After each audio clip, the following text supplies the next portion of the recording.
Breaking news Hyderabad Chitrapuri colony ఆక్రమాల కేసులో విచారణ పూర్తయింది. 2005 నుంచి 2020 వరకు జరిగిన అక్రమాలు అవకతవకలపై కమిటీ విచారణ జరిపింది.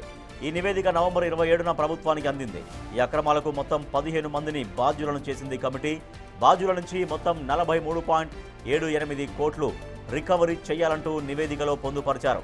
ఇందులో పాత ప్రస్తుత కమిటీ సభ్యుల పాత్ర ఉందని నివేదిక చెబుతోంది. Golconda cooperative societies deputy registrar నివేదికను ప్రభుత్వానికి అందజేశారు.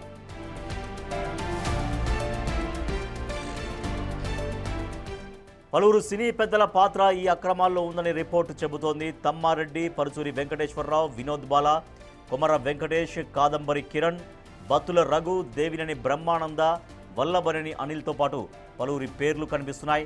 మొత్తం 43.78 కోట్లు రికవరీ చేయాలని నివేదిక అందించింది. అదనంగా 18% చెల్లించాలని ఆదేశిస్తూ నివేదిక ఇచ్చారు.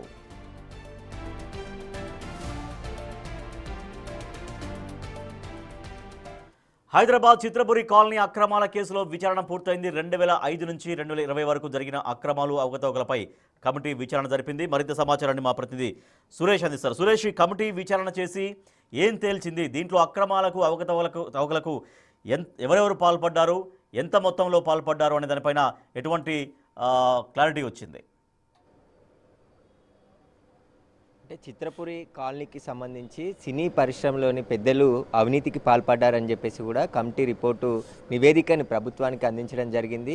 2005 నుంచి 2020 వరకు కూడా ఉన్నటువంటి కమిటీ సభ్యులతో పాటు ప్రస్తుత సభ్యులు కూడా అవినీతికి పాల్పడ్డారు. దాదాపు చిత్రపురి కాలనీ అసోసియేషన్కి సంబంధించి అనేక నిధులు కొల్లగొట్టారని చెప్పేసి కూడా రిపోర్ట్లో స్పష్టంగా మెన్షన్ చేశారు. అయితే దాదాపు 48 కోట్లకు పైగా నిధులను వారి నుంచి రికవరీ చేయాలి. అంతేకాకుండా దానికి 18% అదనంగా వారి నుంచి రికవరీ చేయాలని చెప్పేసి కూడా కమిటీ రిపోర్ట్ అందించింది. అందులో 15 మందిని బాధ్యులుగా చేస్తూ ప్రభుత్వానికి నివేదిక అందించింది. అందులో సినీ పెద్దలకు సంబంధించిన పేర్లను కూడా ప్రస్తావించడం జరిగింది.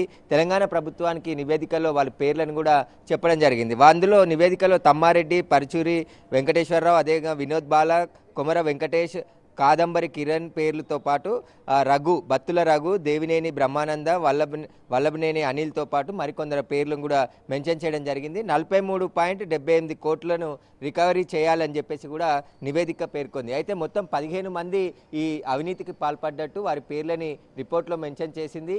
సినీ పరిశ్రమకు సంబంధించి గత ప్రభుత్వంలో చిత్రపురి కాలనీలో స్థలం కేటాయించారు. దాంట్లో అపార్ట్మెంట్స్ కట్టడం జరిగింది. దానికి కేటాయించినటువంటి నిధులు కావచ్చు, ముందు మళ్ళీ అంటే ఫ్యూచర్లో నిర్మించే నిర్మాణాలకు కూడా డబ్బులు వసూలు చేసి ఆ డబ్బుల్లో అవినీతికి పాల్పడ్డారని చెప్పేసి కూడా ఆ రిపోర్ట్లో స్పష్టంగా ప్రభుత్వానికి నివేదిక ఇవ్వడం జరిగింది. అయితే గత కొన్ని రోజుల నుంచి కూడా చిత్రపురి కాలనీపై అనేక ఆరోపణలు వస్తున్నాయి. సినీ పరిశ్రమకు చెందకున్నా కూడా వారికి ప్లాట్లు కేటాయించడం, స్థలాలు కేటాయించడం కూడా జరిగింది అని చెప్పేసి కూడా ఆరోపణలు ఉన్న నేపథ్యంలో దీనికి సంబంధించి ఒకరిపై ఒకరు రాయదుర్గం పోలీస్ స్టేషన్లో ఫిర్యాదులు కూడా జరిగాయి. ఈ కమిటీ పైన ఫిర్యాదు చేయడం, ప్రస్తుతం ఉన్నటువంటి కమిటీ సభ్యులపై ఫిర్యాదు చేస్తే అంతకుముందు ఉన్నటువంటి వారిపైన కూడా ఫిర్యాదు చేసుకున్నారు. దీనిపైనే పూర్తి విచారణ జరిపి ఒక నివేదిక ఇవ్వాలని చెప్పేసి కూడా ప్రభుత్వం ఆదేశాలు జారీ చేయడంతో ప్రభుత్వానికి పూర్తిగా విచారణ జరిపి ఆ నివేదికను అందించడం జరిగింది. ఈ నివేదికలో దాదాపు 43 కోట్లకు పైగా వారి నుంచి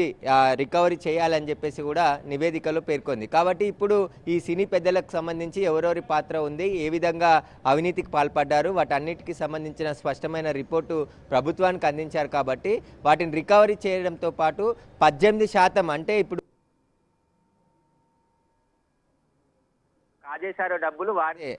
కాజేశారో డబ్బులు వారి నుంచి రికవరీ చేయాలి.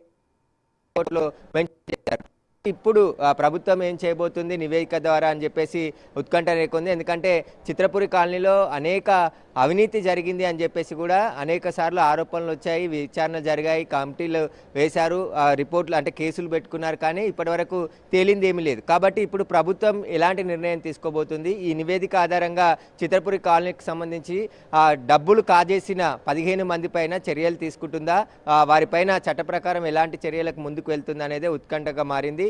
దీనిపైన ఈ కమిటీ సభ్యులు కూడా ఎవరు ఇంకా స్పందించలేదు. ఈ నెల 27నే అంటే నవంబర్ 27నే ప్రభుత్వానికి నివేదిక అందించడం జరిగింది కాబట్టి ఆ నివేదికను పరిశీలించిన తర్వాత చిత్రపురి కాలనీలో జరిగినటువంటి అవినీతి అక్రమాలకు సంబంధించిన పూర్తి చర్యలు తీసుకునే అవకాశం కనబడుతుంది. అక్కడ ముఖ్యంగా సినీ పరిశ్రమకు సంబంధించిన సినీ ఆర్టిస్టులకే ఇండ్లు కేటాయించాలని చెప్పేసి గతంలో చెప్పారు. కానీ వారి బంధువులకు ఆ సినిమా ఇండస్ట్రీకి సంబంధం లేని వారికి చాలామందికి ఇండ్లు కేటాయించారు. కానీ సినీ ఇండస్ట్రీలో పనిచేసే కార్మికులకు కావచ్చు, సినీ కార్మికులకు ఎవరికి చాలామందికి అందులో నివాసాలు కేటాయించలేదు అని చెప్పేసి కూడా ఆరోపణలు వచ్చాయి. కాబట్టి ఇప్పుడు ప్రభుత్వం ఎలాంటి నిర్ణయం తీసుకుంటుంది, ఈ రికవరీ చేయాల్సిన డబ్బునంతా కూడా ఏ విధంగా రికవరీ చేస్తారు, వాటికి సంబంధించి కమిటీ రిపోర్ట్ ఆధారంగా ప్రభుత్వం చర్యలు ఉండబోతున్నట్టు తెలుస్తుంది. సిద్ధమయ్యే అవకాశం ఉంది. Right, thank you Suresh.